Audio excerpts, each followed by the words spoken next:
কত বছর বয়সে আপনি আরণ্যকে যুক্ত হলেন? আরণ্যকে যখন আমি কাজ শুরু করি ৭৭ সালে, তখন আমি সবেমাত্র ইন্টারমিডিয়েট পাশ করেছি। ফুটবল খেলা ছেড়ে আরণ্যকে মঞ্চে কাজ শুরু করে দিয়ে। ফুটবলে আপনার মানে আইডল কে? যেহেতু আমি জার্মানি সাপোর্টার, আমার মিরোস্লাভ ক্লোসা আমার অত্যন্ত পছন্দের একজন খেলোয়াড়। আমি এ যাবৎকাল যে অভিনয়গুলো আমি করেছি বিভিন্ন বিভিন্ন চরিত্রে, সেই চরিত্রগুলো হয়ে উঠবার চেষ্টা করেছি। খুব শীঘ্রই হয়তো আরণ্যকের কোনো একটি নাটকের মাধ্যমে আবার ফিরে আসবো দর্শকদের কাছে। কেমন আছেন? এটা নোয়াখালী ভাষায় কথা বললে কেমন হয়? এরিও বাইসা আনে কেন আছে? কোন কাননের ফুল এই ধারাবাহিকটা আপনার জীবনে একটা টার্নিং পয়েন্ট? ওই ধারাবাহিকটিতে সমী এবং আমার যে রোমান্টিক যে কেমিস্ট্রি, সেই কেমিস্ট্রিটা দর্শকদের কাছে খুব গ্রহণযোগ্য হয়। ঢাকা বিশ্ববিদ্যালয়ের গল্প শুনতে চাই। থিয়েটারের আড্ডাটা হচ্ছে আমাদের রিহার্সাল হতো ঢাকা বিশ্ববিদ্যালয়ের টিএসসিতে, সুতরাং ক্যাম্পাসের আড্ডা তারপরেই হচ্ছে আমাদের থিয়েটারের আড্ডা। 93তে বিয়ে। আমাদের দেখা হয়েছে পয়লা বৈশাখে টিএসসিতে। আমরা বন্ধুবান্ধব সবাই মিলে আড্ডা দিচ্ছি, ওরাও ওদের কয়েকজন বন্ধুবান্ধব মিলে আড্ডা দিচ্ছে, ওখানেই ওর সাথে পরিচয়। 33 বছর কাটিয়ে 33 দিলেন। বছর হ্যাঁ কেটে গেছে, কিন্তু আমরা দুজন দুজনের কথা রাখছি। কিন্তু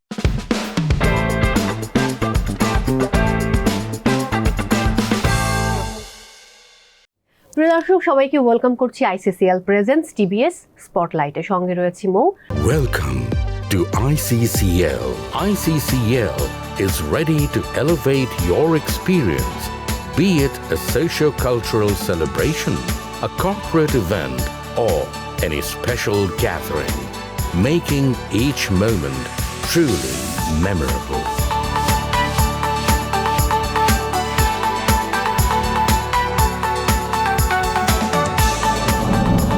ICCL, elegant venue, delectable dining. আমার সঙ্গে যে গুণী মানুষ রয়েছেন, মঞ্চ নাটকের সঙ্গে তার যাত্রা শুরু 1977-এ। এরপর 1981 টেলিভিশনে প্রথম কাজ করেন। টেলিভিশন, বেতার, মঞ্চ, চলচ্চিত্র এমন কোনো মাধ্যম নেই যেখানে তার বিচরণ নেই, এবং তিনি অত্যন্ত গুণী মানুষ। সবসময় তার ভালো কাজের মধ্য দিয়ে আমাদেরকে করছেন সমৃদ্ধ। আমাদের সঙ্গে রয়েছেন সেই গুণী অভিনেতা, অভিনয় শিল্পী, জাত অভিনয় শিল্পী আজিজুল হাকিম। কেমন আছেন? আলহামদুলিল্লাহ ভালো আছি, তুমি কেমন আছো? আমি ভালো আছি, কিন্তু মালিকে আপনাকে আমরা অন্যরকম ভাবে আবিষ্কার করেছি। আঁকাতে একরকম ছিল, আমার মনে আছে যে আঁকার পরে আমি আপনার ইন্টারভিউ করলাম, খুবই একটা আলাদা ক্যারেক্টার। মালিকে আপনি এই ক্যারেক্টারটা করবেন, মানে এটা যখন আপনার কাছে প্রস্তাব আসে, আমি ভাবি যে আপনাকে তো দেখতে আমাদের সবসময় একটা খুবই ভালো মানুষ, অন্যরকম লাগে, যে সহজ সুন্দর ভালো মানুষ। এই ক্যারেক্টারটা মানে আমি একটু জানতেই চাই যে কেমন লেগেছে আপনার? প্রথমত একজন অভিনয় শিল্পীর কাছে ক্যারেক্টারটা হচ্ছে মূল। সে বিভিন্ন রকমের ক্যারেক্টার করতে চায়, এটাই হচ্ছে একজন অভিনয় শিল্পীর চাওয়া। তো সেই দিক থেকে আমি মালিকে যে চরিত্রটি করেছি, সেই চরিত্রটি আমার কাছে মানে প্রাথমিকভাবে আমার কাছে ভালো লেগেছে যে এরকম একটি চরিত্র আমি অভিনয় করব। এটা আসলে ডিপেন্ড করে ডিরেক্টরের উপর, কারণ ডিরেক্টর আসলে একজন অভিনয় শিল্পীকে কীভাবে দেখতে চান। তো সেই ক্ষেত্রে আমি বলবো যে আমি ওয়েব সিরিজ বা ওয়েব ফিল্মে যখন কাজ করেছি, ভিকি জাহেদের সাথে যখন কাজ করেছি, তখন সে আমাকে ভিন্নভাবে ভাবে আর কি, ভাবার চেষ্টা করে এবং বলে যে আপনার যে ইমেজ, সেই ইমেজের বাইরে গিয়েও আপনাকে আমরা এক ধরনের চরিত্র দেখতে চাই। তো এই যে ডিরেক্টরের যে চাওয়া, সেই চাওয়াটার সাথেই কিন্তু একজন অভিনয় শিল্পী একাত্মতা প্রকাশ করেন। একদম। তো সেই ক্ষেত্রে ভিন্ন ভিন্ন চরিত্রে অভিনয় করা, অভিনয় করতে পারাটা, তার আগে ঈদে প্রেসার কুকার, হ্যাঁ এর আগে এটা তো কোরবানির ঈদে আমার মালিক রিলিজ হয়েছে, এর আগে রোজার ঈদে আমার প্রেসার কুকার রিলিজ হয়েছে রায়হান রাফির, সেটাও একটা ডিফারেন্ট ক্যারেক্টার ছিল, খুবই ডিফারেন্ট ক্যারেক্টার। এই ধরনের চরিত্রে দর্শকরা কখনো আমাকে দেখেনি, হ্যাঁ, এবং তারা ভাবতেও পারে না যে আমি কল্পনাও করতে পারিনি যে এরকম চরিত্র অভিনয় করছেন। কিন্তু না, এটাই একজন শিল্পীর বোধহয় সবচেয়ে বড় শক্তি, যে কোনো চরিত্রে একদম মিশে যাওয়া। হ্যাঁ এক্স্যাক্টলি, এটা আসলে ওই কি বলে আমাদের যে অ্যাক্টিং, যে আমরা যে মেথডে আমরা শিখেছি আর কি আমরা থিয়েটার থেকে, সেই অ্যাক্টিং মেথডেরই একটা পার্ট, যে অভিনয়ের সঙ্গে অ্যাক্টিং মেথড তার দুটো পার্ট আছে। একটা হচ্ছে ব্রেক্টের যে অ্যাক্টিং মেথড, সেটা অ্যালিয়েনেশন করে একজন অভিনেতাকে দর্শকদের সাথে, সেটা এক ধরনের পদ্ধতি। আর আরেকটা হচ্ছে আমাদের স্টানিস্লাভস্কির যে অ্যাক্টিং মেথড, সেটা আবার একেবারেই যে চরিত্রটি হয়ে ওঠার যে গল্প, সেইভাবে অভিনয় করা। তা আমাদের দেশে, আমাদের সাবকন্টিনেন্টে এখনও পর্যন্ত আমরা স্টানিস্লাভস্কির যে অ্যাক্টিং মেথড, সেটাকে আমরা অনুসরণ করি, যে কারণে একটা চরিত্র হয়ে ওঠার চেষ্টা করা, যে এই চরিত্রটি আসলে কী ধরনের আচরণ করে, তার ব্যক্তিগত যে আচরণগুলো আছে, তার বয়স থেকে শুরু করে সব কিছু, মানে যেটা ম্যাজিক ইফ আমরা ইউজ করি হ্যাঁ ক্যারেক্টারগুলো নির্মাণের ক্ষেত্রে। তো সেই জায়গাগুলোতে যখন একজন অভিনয় শিল্পী ওই চরিত্রটি ফুটিয়ে তোলার চেষ্টা করেন, এবং দর্শকদের কাছে যখন মনে হয় যে না এই চরিত্রটা আসলে এইরকমই, আমরা আমাদের চারপাশে যে চরিত্রগুলো দেখছি সেই চরিত্রগুলোর মধ্যে এই চরিত্রটা আছে, খুঁজে বের করার দায়িত্ব একজন অভিনয় শিল্পীর। তো সেই দিক বিবেচনায় আমি চেষ্টা করেছি আমার যে এ যাবৎকাল যে অভিনয়গুলো আমি করেছি বিভিন্ন বিভিন্ন চরিত্রে, সেই চরিত্রগুলো হয়ে উঠবার চেষ্টা করেছি। দর্শকদের যখন রিয়াকশন পাই, দর্শকদের যখন ভালো লাগা প্রকাশ করে, যেমন প্রেশার কুকার দেখে আমাকে অনেক দর্শক বলেছে যে আমরা আপনাকে এই ধরনের চরিত্রে কল্পনাও করতে পারি, তো আপনি এটা করেছেন এবং আমাদের কাছে বিশ্বাসযোগ্য মনে হয়েছে যে না এই চরিত্রটা এই ধরনের আচরণ করতে পারে। আবার ঠিক একই রকম সাইফ চন্দনের যে ছবিটি মালিক, সেই ছবিটিতে আমি যে চরিত্রতে অভিনয় করেছি সেটাও এক ধরনের কি বলে যে দর্শকদের এক ধরনের ভাবনা থাকে যে এই চরিত্রটি এইরকম হতে পারে, কিন্তু তার বাইরেও যখন একজন অভিনয় শিল্পী চরিত্রটিকে অন্যরকম রূপ দেয় তখন কিন্তু দর্শকদের কাছে মনে হয় যে না আরে এইভাবে তো আমরা কখনো ভাবিনি। তো সেই ভাবনা থেকে আমি আসলে মালিক মানে ছবিতে যে চরিত্রটি ওটি অভিনয় করেছি, এবং সিনেমা হলে গিয়ে যখন দেখেছি আমার এন্ট্রি যখন হয় তখন দর্শকদের মধ্যে যে উচ্ছ্বাস হ্যাঁ এবং আমার যে মানে লুক গেট আপ দেখেই তারা খুব পছন্দ করেছেন, এবং ওই চরিত্রটি ওই ছবির জন্য অত্যন্ত ভাইটাল একটা ক্যারেক্টার। ডেফিনেটলি। আমি একটু জানতে চাই ৭৭ থেকে ২০২৬ ৪৯ বছর।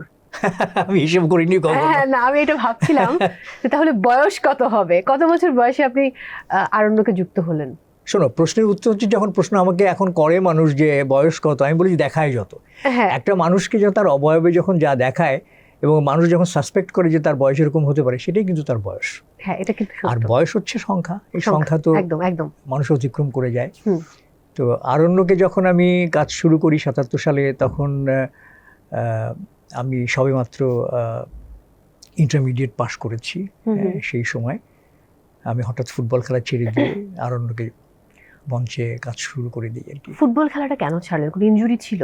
না, কোনো ইনজুরি ছিল না। ছোটবেলা থেকে অভিনয়ের প্রতি এক ধরনের আসক্তি ছিল। বাবা বলেছিলেন যে কোনো একটা করতে হবে না? না, বাবা কিন্তু চাইতেন যে আমি ফুটবলার হই, কারণ হচ্ছে আমার বাবা খুব ফুটবল পছন্দ করতেন এবং তিনি নিজেও ফুটবলার ছিলেন, মানে প্রফেশনাল ফুটবলার না, কিন্তু ফুটবল খেলতেন আর কি।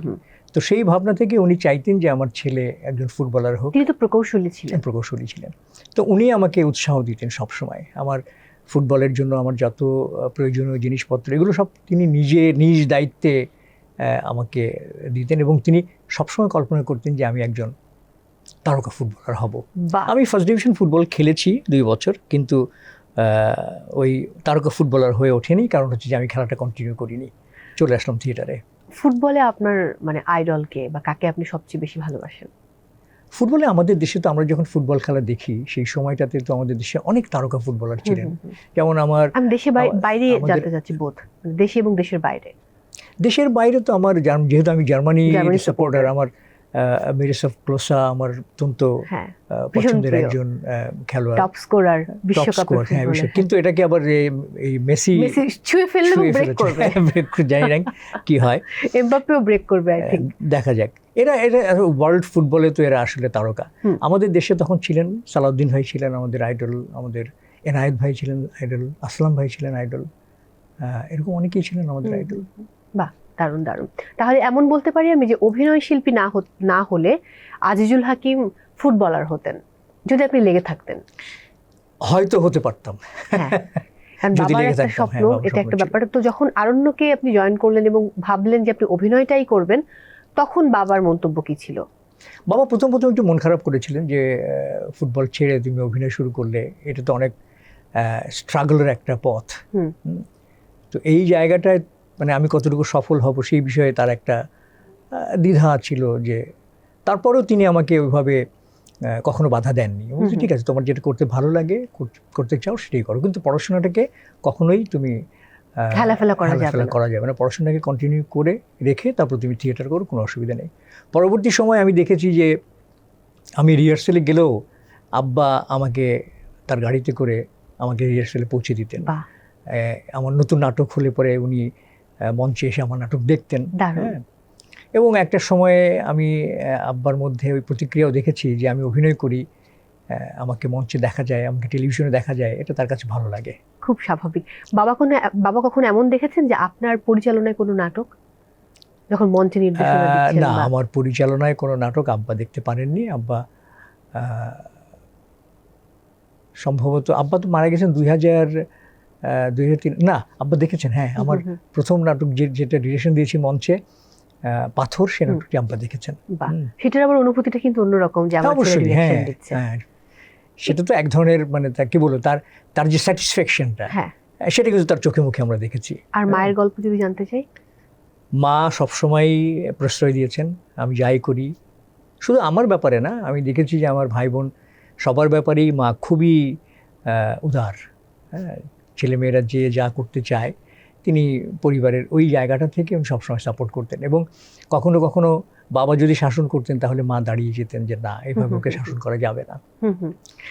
বাহ, এটা আসলে মায়েরা এমনই হয়। আবার কখনো কখনো আবার উল্টোটাও হয় যে মা খুব শাসন করেন, বাবা তখন আবার আগলে রাখেন। না, দুজনের কাউকে না কাউকে তো সন্তানের জন্য দায়িত্ব পালন করতেই হবে। ঢাকা বিশ্ববিদ্যালয়ের গল্প শুনতে চাই। যখন সেই ছাত্র জীবন তো খুব মধুর ছিল, সেটা আসলে সবাই ফিরে পেতে চায় কিন্তু ফিরে পাওয়া যায় না। আসলে ওই সময়টাতে তো আমার মানে থিয়েটারেই আমি আসলে অনেক বেশি সময় দিয়েছি। আমি 77 সালে যখন ইন্টারমিডিয়েট পাস করি, তার পরপরই তো থিয়েটারে যোগ দিই। এবং থিয়েটারের আড্ডাটা হচ্ছে আমাদের রিহার্সাল হতো ঢাকা বিশ্ববিদ্যালয়ের টিএসসিতে, সুতরাং ওই কাছাকাছি জায়গা। তো ওই আড্ডাটাই কিন্তু ছিল অনেক বড়, যে ক্যাম্পাসের আড্ডা, তারপরেই হচ্ছে আমাদের থিয়েটারের আড্ডা। তো ওই সময়গুলোতে যারা বন্ধুবান্ধব যারা ছিল, তাদের সঙ্গে পড়াশোনার বাইরেও কিন্তু আমার থিয়েটারের যে একটা জগৎ, সেই জগৎটা তৈরি হয়ে যায়। তখন দেখা যায় যে আমি থিয়েটারকে অনেক বেশি প্রাধান্য দিয়েছি এবং ম্যাক্সিমাম সময়টাই কিন্তু আমার থিয়েটারে যেহেতু সময় দিয়েছি, তখন ওই জায়গাটাতে আমার বন্ধুবান্ধব সংখ্যাটা অনেক বেশি তৈরি হয়েছে। তো ওই যে বিশ্ববিদ্যালয় জীবন এবং থিয়েটারের জীবনে, সে দুটো কিন্তু পাশাপাশি আমার চালিয়েছি। তো সেই জায়গাটায় হ্যাঁ অবশ্যই এখন তো মিস করি। হ্যাঁ, খুব স্বাভাবিক। 1981 প্রথম নাটক আপনার বিটিভিতে, নোঙর। এখানে নোঙর। এবং সেই ডাকটা কিভাবে এলো? আরণ্যক থেকেই? হ্যাঁ, আমি 77 সালে যখন টেলিভিশনে মঞ্চে যখন শুরু করি, তখন থেকেই কিন্তু এক ধরনের আকাঙ্ক্ষা তৈরি হয় যে মঞ্চে কাজ করছি, টেলিভিশনেও কাজ করার একটা আগ্রহ তৈরি হয়। তো এই আগ্রহের কথা যখন আমরা মামুন ভাইকে বলি, মামুন ভাই তখন কিন্তু ব্যস্ততম নাট্যকার টেলিভিশনে, তার নাটক প্রায়ই টেলিভিশনে হয়। তো আমরা বলতে আমি এবং আমার কারো কয়েকজন বন্ধুবান্ধব যারা থিয়েটার করি রেগুলার, তারা আগ্রহ প্রকাশ করি যে আমরা টেলিভিশনে করতে চাই, আমাদেরকে কীভাবে আমরা টেলিভিশনে কাজ করব। তো তখন মামুন ভাই একটা কথাই বলেছিলেন যে টেলিভিশনে কাজ করতে হলে নিজেকে আগে তৈরি করতে হবে, প্রিপেয়ার করতে হবে নিজেকে। তো নিজেকে প্রস্তুত করো, নিজেকে প্রস্তুত করলে পরে তখন দেখা যাবে যে আমি হয়তো তোমাকে ডেকে নিচ্ছি কোনো একটা বিশেষ চরিত্রের জন্য। তাই হয়েছে। আমি 77 সাল থেকে 81 সাল পর্যন্ত 4 বছর থিয়েটার করার পরে মামুন ভাই লিখলেন এখানে নোঙর, এবং আব্দুল্লাল মামুন ভাই ছিলেন এটার প্রযোজক। তো দুজনেই মিলে ওই কে কোন চরিত্রে অভিনয় করবে সেটা নির্বাচন করলেন এবং আমাকে একটি চরিত্রে অভিনয় করতে সুযোগ দিলেন। এবং সেটি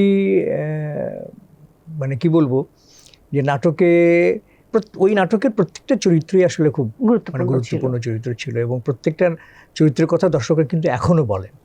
তা আমার এন্ট্রিটা নিয়ে দর্শকদের মধ্যে এক ধরনের আগ্রহ ছিল, এবং ওই যে একটা ইন্টারেস্টিং এন্ট্রি, যে হঠাৎ করে স্ক্রিনের মধ্যে উকি দিয়ে বললো যে মামু চলে আইছি। মানে গল্পটা তো সবাই হয়তো জানে যে চর জেগেছে পদ্মায়, সেই চরে বিভিন্ন রকমের লোকালয় হচ্ছে। তো আমার যে মামা ছিলেন উনি আবার একটা জায়গা দখল করে উনি চায়ের দোকান করছেন, করে তার ভাতিজাকে ভাগ্নেকে ডেকে এনে মানে খবর দিয়েছে যে তুমি চলে আসো। তো মাদ্রাসার ছাত্র একটা, নোয়াখালীর। নোয়াখালীর ভাষা খুব অনবরত বলতে পারেন, আমার কাছে ভালো লাগে। আমি একটু শুনতে পারি এই মুহূর্তে? না, আসলে স্ক্রিপ্ট হলে হয়তো ট্রান্সলেট করে বলা যায়। মানে কেমন আছেন এটা বললে আপনি কিভাবে বলবেন? আমি একটু আপনার টোন শুনতে চাই, যে নোয়াখালী ভাষায় কথা বললে কেমন হয় সেটা। এরিও বাইসা আনে কেন আছেন? এটা কিভাবে শিখেছেন? এটাও কি মানে কোনো বন্ধু মঞ্চের সাথে কাজ করতে করতে তারপর শেখা? আসলে কারণ আপনি তো নোয়াখালীর মানুষ না। না, আমি নোয়াখালীর মানুষ না। হ্যাঁ। আর আমার জন্ম কুমিল্লাতে, কিন্তু আমি কখনোই কুমিল্লাতে আমার থাকা হয়নি। আব্বার চাকরি সূত্রে বিভিন্ন জায়গায় আমি ঘুরে বেড়েছি। বিশেষ করে আমার খুলনা ডিভিশনে সবচেয়ে বেশি আমার কৈশোর কেটেছে। আমি বাগেরহাট, মাগুরা, যশোর। তো যে কারণে আমি আমার কুমিল্লার ল্যাঙ্গুয়েজ থেকে শুরু করে মানে ওই বিষয়গুলো আমার মাথার মধ্যে ছিল না। কিন্তু প্রত্যেকটা অঞ্চলের যে ভাষার যে মাধুর্য, প্রত্যেকটা অঞ্চলের যে ভাষার যে আলাদা আলাদা বৈশিষ্ট্য, এটা কিন্তু আমাকে অনেক বেশি অ্যাট্রাক্ট করতো। কারণ যশোরে যখন আমি পড়াশোনা করেছি, মাগুরাতে গিয়েছি, এক এক অঞ্চলের ডায়ালেক্ট কিন্তু এক এক রকম। তো আমার কাছে ওই মানে ভাষার প্রতি এক ধরনের ভালো লাগা, ভালোবাসা বা দুর্বলতা যেটাই বলো, সেটা আমার সবসময় কাজ করতো এবং আমি চেষ্টা করতাম ওই ল্যাঙ্গুয়েজগুলোকে প্র্যাকটিস করার জন্য। যে কারণে আমার বরিশালের ল্যাঙ্গুয়েজও আমার কাছে ভালো লাগে। আমি বরিশালের ভাষা অনেক নাটক করেছি। সিরাজগঞ্জের যে ডায়ালেক্ট, সেই ডায়ালেক্টও আমি অনেক নাটক করেছি। অনেকে মনে করে যে আমার দেশের বাড়ি সিরাজগঞ্জ, পাবনা। হ্যাঁ, কারণ ওই নাটকে বৃন্দাবন দাসের অনেক নাটকে আমি অভিনয় করেছি। তার নাটক ম্যাক্সিমামই তো ওই পাবনা ল্যাঙ্গুয়েজে। তো ভাষার প্রতি যেহেতু আমার এক ধরনের ভালো লাগা, ভালোবাসা প্রথম থেকেই ছিল, আমি সবসময় প্র্যাকটিস করতাম। যে অঞ্চলে যেতাম শুটিং করতে বা নাটকের মঞ্চায়ন করতে, আমি সেই অঞ্চলের মানুষের সঙ্গে তাদের ভাষায় কথা বলে তাদের কাছ থেকে সে ভাষা যে তাদের যে ডায়ালেক্টগুলো, সেই ডায়ালেক্টগুলো নেওয়ার চেষ্টা করতাম এবং প্র্যাকটিস করতাম। সেই কারণেই হয়তো হয়েছে। কোন কাননের ফুল এই ধারাবাহিকটা আপনার জীবনে একটা টার্নিং পয়েন্ট আমি বলতে পারি? হ্যাঁ, অবশ্যই অবশ্যই টার্নিং পয়েন্ট হচ্ছে কি, আমি কোন কারণের ফুল নাটকটি 90 সালের নাটক। হ্যাঁ, 90-এর। তো তার আগে আমি 81 থেকে 90 পর্যন্ত আমি টেলিভিশনে অভিনয় করেছি, বিভিন্ন ধরনের চরিত্র অভিনয় করেছি। বাট 1985 সালে আলাউদ্দিন আহমেদ প্রডিউসার এবং শহীদুল হক খানের লেখা একটি নাটক তবুও তো সেই নাটক দিয়ে আমার প্রধান চরিত্রে অভিনয় করা শুরু। আচ্ছা, আমি প্রধান চরিত্রে অভিনয় শুরু করি। তো তারপর থেকে আমাদের টেলিভিশনে যে প্রযোজক যারা আছেন, নাট্যকার, তাদের মধ্যে আমাকে নিয়ে এক ধরনের আগ্রহ তৈরি হয় এবং আমি এরপরে অনেক নাটকে প্রধান চরিত্রে অভিনয় করেছি।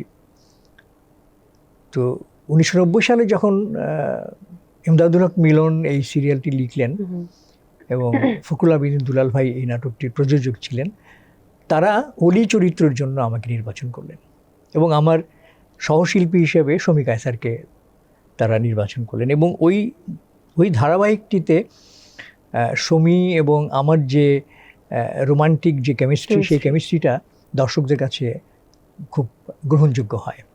তো যে কারণে আমি বলবো যে টার্নিং পয়েন্টটা হচ্ছে এইভাবে টার্নিং পয়েন্ট যে আমাকে দর্শকরা রোমান্টিক হিরো হিসেবে ওই নাটকের মাধ্যমে এবং রোমান্টিক হিরো হিসেবে আপনি কিন্তু বিভিন্ন দর্শকের নায়িকাদের সঙ্গে অভিনয় করেছেন, মানে লম্বা রেসের ঘোড়া যেটাকে বলে, যে একদম শমী কায়সার আপা, বিপাশা আপু, তার পরবর্তী যারা আফসানা মিমি আপা, হ্যাঁ মানে একদম এরপরে আবার এসে কিন্তু এরপরে জেনারেশন তারিন তো আরো পরে, এরপরে তানিয়া, তারপর আর অনেকেই ছিলেন আমার সাথে। অনেক অভিনয় শিল্পী অভিনয় করেছেন যে একটা দুটো নাটক করার পর তারা আর করেননি। মুনিয়া দিলশাদ তানি ছিলেন, আমাদের নাহিদ ফিরদৌস মেঘনা। তারপরে এরপরে জেনারেশন যখন তারিন, তারপর ঈশিতাও আমার সাথে কাজ করেছে। হ্যাঁ, ইভেন এর পরে যে প্রজন্ম ইয়ে পর্যন্ত আমাদের সুমাইয়া শিমু পর্যন্ত আমার সাথে অভিনয় করেছে। এটা আসলে দর্শকদের কি বলবো, স্ক্রিনে দর্শকদের কাছে যে বিশ্বাসযোগ্য হয়ে ওঠা, যেটা প্রথমেই বলেছি যে চরিত্রটিকে বিশ্বাসযোগ্য করে তোলা বা ওই চরিত্রটি হয়ে ওঠার জন্য যে কাজ করা, সেটা হয়তো করেছি বলে দর্শকরা অভিনয় শিল্পী হিসেবে নতুন যারা একদম ইয়াং যারা, তাদের সাথে হয়তো দর্শকরা আমাকে অ্যাকসেপ্ট করেছেন। একেবারেই তাই। আমি একবার একটু ছেলে মেয়ের গল্পে যাব। তারা কেমন আছে? আমার এক মেয়ে, একটা মেয়ে, একটা ছেলে। এক ছেলে। আমার মেয়ে নাজা রাইদা হাকিম, ও পড়াশোনা করেছে ম্যানেজমেন্টে এবং মেকআপ নিয়ে তার এক ধরনের আগ্রহ ছোটোবেলা থেকেই ছিল এবং মেকআপ পরে সে বিভিন্ন রকমের ওয়ার্কশপও করেছে, ন্যাশনাল এবং ইন্টারন্যাশনাল। এবং পরবর্তী সময়ে ও ম্যানেজমেন্টে মাস্টার্স করার পর একটা মেকআপ ম্যানুফ্যাকচারিং কোম্পানি আমাদের দেশে, হারলেন রিমার্ক, সেখানে সে প্রথমে মেকআপ এক্সপার্ট হিসেবে জয়েন করে এবং পরবর্তী সময়ে সে প্রোডাক্ট ডেভেলপমেন্টে কাজ করে এবং এখন সে ইন্টারন্যাশনাল বিজনেস ইউনিটে মেকআপের উপরেই কাজ করছে আর কি। বাহ। এটা হচ্ছে তার প্যাশন। হ্যাঁ। আর রান্নাবান্না করে, তারপর বিভিন্ন রকমের আচার তৈরি করতে পারে সে। ও ওয়াও, হ্যাঁ, এবং আমার জন্য সে বিভিন্ন স্পেশাল আচার তৈরি করে। এই দারুণ। গতকালকে সে আমার জন্য করমচা উইথ বোম্বাই মরিচ, ও মাই গড, আমার শুনে জিভে পানি এসে গেছে। এই আচারটা তৈরি করে পাঠিয়েছে সে। খুবই টেস্ট। এবং বাহ, আমি বাহ। মাঝে মাঝে বলি ওকে যে এই মেয়েটা মানে দেখতে দেখতে বড় হলো, ওকে বিয়ে দিলাম, আবার ও ঘর সংসার করছে এবং রান্নাবান্না করছে। কোত্থেকে রান্নাবান্না শিখলো জানি না, হ্যাঁ। কিন্তু ও যখন রান্না করে ওর প্রতিটি রেসিপি অসাধারণ, আমার কাছে অসাধারণ। এবং মনে হয় যে আমার মা যেভাবে রান্না করতেন, আমি মায়ের হাতের রান্নার টেস্ট পেতাম। বাহ, পাই এটা কিন্তু এখন। একটা অন্যরকম এটা অন্যরকম ব্যাপার। একটা হ্যাঁ, অনুভূতি। হ্যাঁ, হ্যাঁ। এটা অন্যরকম এবং এটা খুব উৎসাহের সঙ্গে সে করে, ওর ভালোও লাগে। এবং ওর হাজবেন্ড নাফিস ফুয়াদ শুভ, ও বেসিক্যালি মেকানিক্যাল ইঞ্জিনিয়ার, বাট ওরা 4 বন্ধু মিলে ওরা একটা ওয়েডিং ফটোগ্রাফি কোম্পানি করেছে, ড্রিম ওয়েভার, হ্যাঁ, বাংলাদেশে এখন 1 নম্বর। পাশাপাশি ওরা অ্যাগ্রো ফার্ম করেছে, ক্যাটল ফার্ম করেছে, ডেইরি ফার্ম করেছে, এগুলো ওদের বিজনেস। জামাইও কিন্তু আমার মেয়েকে খুব প্যাট্রোনাইজ করে বা উৎসাহ দেয় যে তুমি যে কাজটি তোমার পছন্দ, যে কাজটি ভালো লাগে, সে কাজটি করো। এই হচ্ছে আমার মেয়ে। আর ছেলে মেয়ের থেকে প্রায় 14.5 বছরের ছোট। ছোট, হ্যাঁ। তো আর ছেলে এখন ক্লাস 9-এ পড়ে সেন্ট জোসেফে। বাট তার কি ইচ্ছে? সে ফুটবলার হতে চায়, ও সে বাহ, প্রফেশনাল দাদার ফুটবলার হতে চায়। ইচ্ছেটা সে পূরণ করবে। সে প্রফেশনাল ফুটবলার হতে চায় এবং সে ফুটবল খেলে স্কুলের, ইন্টার স্কুল ফুটবলের সে টিমের মেম্বার। আমাদের মোহাম্মদপুরে একটা টিম আছে, সেইখানে সে খেলে এবং বিভিন্ন জায়গায় ঢাকার মধ্যে বিভিন্ন যে টুর্নামেন্টগুলো হয় সেখানে সে পার্টিসিপেট করে। এবং খুব রিসেন্টলি বার্সেলোনা থেকে একটা ফুটবল কোচিং টিম এসেছিল, সেখানে সে 5 দিনের একটা ফুটবল কোচিং ক্যাম্প করেছে আর কি।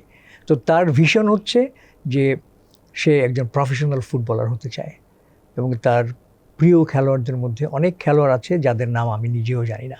বাহ, এমবাপে থেকে শুরু করে CR7, আমাদের রোনাল্ডো, তারপরে আরও অনেকেই আছে। এবং রিয়াল মাদ্রিদের সে হচ্ছে একজন ভক্ত, আর বাহ। ব্রাজিলের সাপোর্টার। বাহ, দারুণ দারুণ, আমি এটা শুনে খুশি হয়ে গেলাম। আমি একটু জিনাত আপার প্রসঙ্গ দিয়ে শেষ করব। 93-তে বিয়ে, 1993।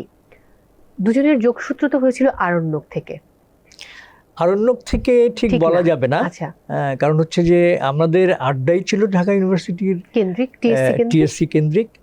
আর ও তখন ঢাকা ইউনিভার্সিটিতে পড়ে, ওর সাবজেক্ট ছিল পাবলিক অ্যাডমিনিস্ট্রেশন। তো ওরাও TSC-তে ওদের আড্ডা ছিল। তো আমাদের দেখা হয়েছে, আমি এর আগেও বহুবার বলেছি, হ্যাঁ। আমাদের দেখা হয়েছে পয়লা বৈশাখে TSC-তে। খুব সেজেগুজে এলো। আমরাও বন্ধুবান্ধব সবাই মিলে আড্ডা দিচ্ছি, ওরাও ওদের কয়েকজন বন্ধুবান্ধব মিলে আড্ডা দিচ্ছে। তো এর মধ্যে ওখানে ওর সাথে পরিচয়, ওর এক বান্ধবী এবং আর এক ছেলে বন্ধু, ওরা 3 জন মিলে আমার কাছে অটোগ্রাফ নিতে আসে। তো অটোগ্রাফের পরে ফোনে ওদের সাথে কথাবার্তা হতে হতে একটা সময় জিনাতের সাথে আমার কথা বলাটা কন্টিনিউ হয় এবং ভালো লাগাটা হতে থাকে। এই হতে হতে হতে হতে আমি একটা সময় এসে আমার মনে হলো যে জিনাত যদি আমার পাশে থাকে, আমার সারা জীবনের সঙ্গী হয়, তাহলে আমার কাছে ভালো লাগবে। সেই জন্য আমি নিজেই তাকে প্রপোজ করেছি যে আমি আসলে বিয়ে করতে চাই। এবং পারিবারিকভাবে প্রপোজাল দিয়ে আমরা আসলে আমাদের দুজনের সম্মতিতেই, পারিবারিক 33 সম্মতিতে। বছর কাটিয়ে 33 দিলেন। বছর, হ্যাঁ, কেটে গেছে, কিন্তু আমরা দুজনের কথা রাখছি কিন্তু। এটাই সবচেয়ে বড় ব্যাপার। অসংখ্য অসংখ্য ধন্যবাদ। তারপরে একটু জানতে ইচ্ছেই করছে আমার শেষ করার আগেও, যে দুজন পার্টনারের ভালো দিক মন্দ দিক, জিনাত আপার ভালো দিক কোনগুলো আর মন্দ দিক কোনগুলো, যেগুলো হয়তো শুধরে দেওয়া গেলে আরো ভালো হতো? জিনাতের মন্দ দিক কখনো আমি খুঁজে বের করার চেষ্টা করিনি। আসলে আমি কখনোই মানুষের মন্দ দিক খুঁজে দেখতে চাই না। পজিটিভ, আমি যেহেতু নিজে একজন পজিটিভ মানুষ হিসেবে দাবি করি, তো সেই কারণে আমি প্রত্যেকটা মানুষের পজিটিভ জিনিসটাকেই আসলে দেখি। ওর যে ভালো লাগা বা ওর যে পজিটিভ যে দিকগুলো আছে, সেগুলো হচ্ছে সে অনেক বেশি সোশ্যাল। আমরা তো সমাজবদ্ধ মানুষ এবং এই সোশ্যালাইজেশনটা আসলে অনেক বেশি দরকার। তো জিনাতের একটাই গুণ, প্রধান গুণ, সেটা হচ্ছে সে খুবই সামাজিক এবং সমাজবদ্ধভাবে সে থাকতে পছন্দ করে। পরিবার, বন্ধুবান্ধব, আত্মীয় স্বজন এই সবাইকে নিয়ে সবার ভালো মন্দে একসাথে সে মানে পাশে থাকে। যখন কারো মানে ভালো সংবাদ সে শোনে সেখানে সে অংশগ্রহণ করে, তার সাথে সাথী হয়। যখন কারো দুঃসংবাদ আসে সেখানে সে বেদনা প্রকাশ করে, তার সঙ্গে সহমর্মিতার প্রকাশ করে। এটি হচ্ছে তার সবচেয়ে বড় গুণ। আর সবাইকে নিয়ে একসাথে চলাটাই হচ্ছে তার একমাত্র লক্ষ্য। সে একা কখনো মানে মানে আমার নিজের বা আমরা অনেক সময় হয় না যে অনেকে মানুষ সেন্ট্রালাইজড হয়ে যায় যে আমি ও আসলে আমির মধ্যে নাই, ও একদম জেনারেলাইজড। হ্যাঁ, আমরা দেখেছি, আমাদের অনেক সময় আমরা দেখি না যে অনেকে একদম একা থাকতে পছন্দ করেন। অনেক পরিবারে দেখেছি যে অনেকের বাড়িতে কলিং বেলই নাই। হ্যাঁ, যে অসময় কেউ হয়তো এসে ডিস্টার্ব করবে বা কলিং বেল দিবে। তো সেই জায়গা থেকে সে একেবারেই না, আমার বাসায় একেবারে উন্মুক্ত। বাহ, হ্যাঁ, ওয়েলকাম, সবসময় ওয়েলকাম। এটা আসলে অর্জুন, এটা অনেক বড় একটা গুণ। আমি ওর কোনো দোষ আমি খুঁজে পাই না। বাহ, থ্যাংক ইউ সো মাচ আজকে সময় দেওয়ার জন্য। অনেক অনেক ভালো থাকুন। দর্শকদের উদ্দেশ্যে কিছু বলুন। দর্শকদের উদ্দেশ্যে একটি কথা, সেটা হলো যে আমি একজন অভিনয় শিল্পী। আমি যেহেতু অভিনয় করতে চাই, অভিনয় আমার প্যাশন, আমার ভালো লাগা। আপনাদের কাছে আমার আবেদন, আপনারা আমার নাটক দেখবেন। আমার যে ছবিতে আমি অভিনয় করি, আপনারা সুযোগ পেলে সেই ছবি দেখবেন, বাংলা চলচ্চিত্রকে পৃষ্ঠপোষকতা করবেন, নাটক দেখবেন। আমাদের বাংলাদেশের যে সংস্কৃতি, সেই সংস্কৃতিকে আপনার পৃষ্ঠপোষকতা করবেন এবং চেষ্টা করবেন আমরা যারা সমাজবদ্ধ মানুষ সবাই যাতে সবার ভালো মন্দ মিলিয়ে আমরা একজন আরেকজনের পাশে থাকতে পারি এবং এই সৌভাগ্য যেন সবার হয়। শেষ করার আগে ছোট্ট করে জানতে চাই, মঞ্চে আবার কবে ফিরবেন? মঞ্চে তো বেশ কয়েকবারই চেষ্টা করেছি ফিরবার জন্য, কিন্তু যে ব্যস্ততা, আমার যে মিডিয়াতে ব্যস্ততা, সেই ব্যস্ততার কারণে আসলে সময় করতে পারিনি। তবে ইচ্ছে তো অবশ্যই আছে যে মঞ্চে কাজ করব। যেটা হয় সেটা হলো যে মঞ্চে কাজ করতে গেলে তুমি তো জানো যে একটা নাটক তৈরি করতে অনেক সময় দিতে হয় এবং প্রতিদিন আমাদের মহড়া করতে হয়। তো ওই সময়টা আমি আসলে চেষ্টা করছি খুব শীঘ্রই হয়তো আরণ্যকের কোনো একটি নাটকের মাধ্যমে হয়তো আবার ফিরে আসবো দর্শকদের কাছে। গ্রেট, আমরা অপেক্ষা করছি সেটার জন্য। বিদায় নিচ্ছি তাহলে আজকের মতো। প্রিয় দর্শক, বিদায় নিচ্ছি আজকের মতো। জীবন হোক সুন্দর, জীবন হোক অর্থবহ। অনেক ভালো থাকুন, পাশের মানুষটিকে ভালো রাখুন। আর দেখছিলেন ICCL প্রেজেন্টস TBS স্পটলাইট।